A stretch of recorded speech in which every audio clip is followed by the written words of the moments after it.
Scott, let's get into some numbers. GTA 6, fall 2025, and $2.9 billion loss. That's some numbers right there, man. Oh my goodness. Ouch. Jennifer Mass over at Variety.com. Grand Theft Auto 6 has been slated for a release in the autumn of 2025 by Rockstar Games. Let's go.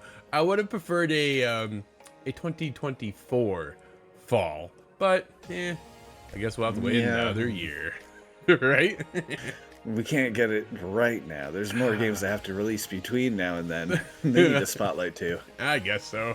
The news was announced Thursday when Rockstar parent company Take-Two Interactive reported its fourth quarter and full fiscal year 2024 earnings, revealing the company posted a $2.9 billion loss for the January 1st to March 31st period.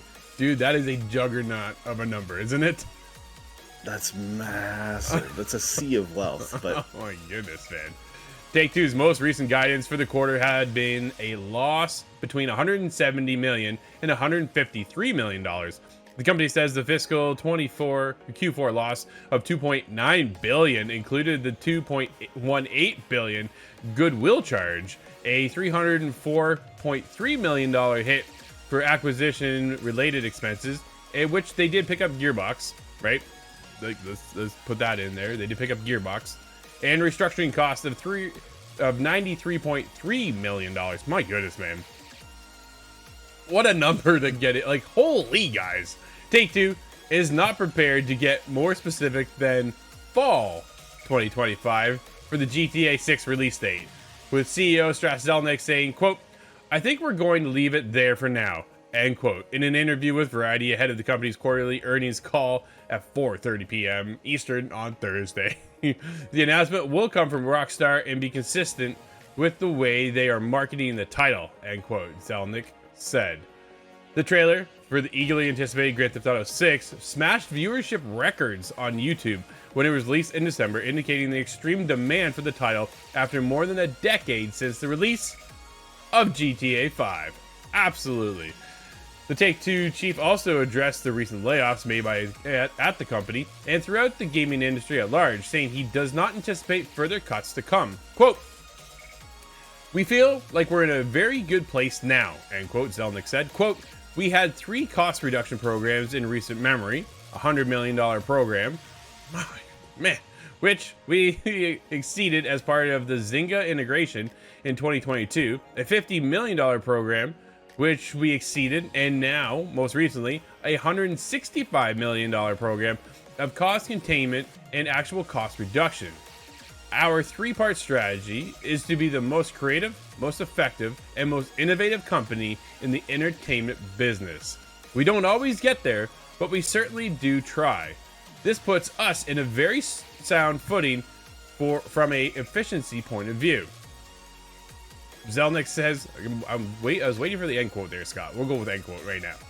Zelnick says he expects for Take-Two to close its acquisition of Gearbox relatively soon, which will bring the developer of Borderlands and Tiny Tina's Wonderlands in-house for franchises publisher 2K. He also anticipates top-line growth of the Take-Two in fiscal 2025. Imagine that. Wonder why 2025 would just explode for some reason, Scott. GTA 6 will be releasing during Take-Two's fiscal year of 2026, meaning the company is not attributing any of the estimated fiscal 2025 revenue to the game's forthcoming release. There's that quarter stuff, dude, in the financial, fiscal year, fiscal that. But they've got some big things coming next year as well, right? Not just the launch of GTA 6, but they have other plans, which we will hopefully get to today as well to talk about, because there's so much to talk about today. It is nuts. Scott, what a company to be able to go, yeah, we lost $2.9 billion. yeah, that is, Take-Two owns just so much of the video game space and just a huge amount of development studios. So that does, it's possible when you make things that go worldwide like this to get that many zeros after the numbers, win or loss. How much money do you think GTA 6 is going to pour right back into those coffers, though? Day one would be $1 billion, right? I anticipate $1 billion in day one. I don't think that'll be something out of the norm when it comes on fall So let's cue it up. Cue it up. Fall 2025. When are you thinking? I want to say September feels strong to me because I think I recall a September release for GTA 5. But then again, the release for GTA 5 was kind of stunted because of the online issues and that. Sure. So my memory of it is kind of blurred.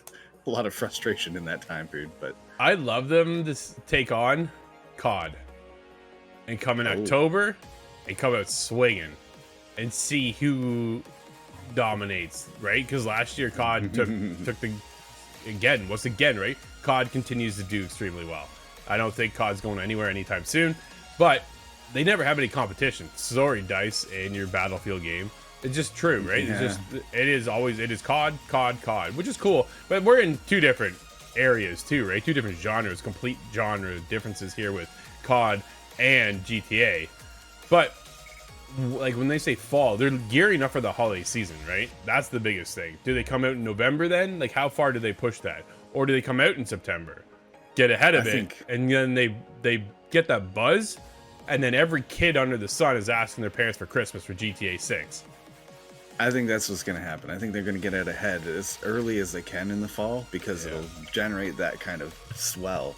When I think of the younger generations, I have a younger brother who's 16 now, and his first experience with GTA is going to be GTA 6. But if you're going to pick one game as a kid that you want to get for Christmas, his age group is going to go for a lot of the Call of Duties. Right. So I think GTA is going to be best on their mind to get ahead of that and get it in September. Yeah, I think that makes a lot of sense, actually. I think that's pretty cool. I'd love to see it sooner than later, but we'll get it when we get it. And obviously, it's one of the most anticipated titles of all time. The trailer, I think, is somewhere around 182 million views right now over on YouTube, something like that. So it is definitely pretty big. I do appreciate that he says that there's no further anticipated cuts to come. Are we starting to get out of this time period, Scott, where layoffs? Well, they know that they've stripped down to a good efficiency level with those 3 programs, and that seems like all they were ready to do. And I think that's good because this, like we say, they're going to inherit the wealth of the world. Absolutely. Let us know, when do you think GTA 6 is going to drop? September, October, November? Hit us up, itgtv.com.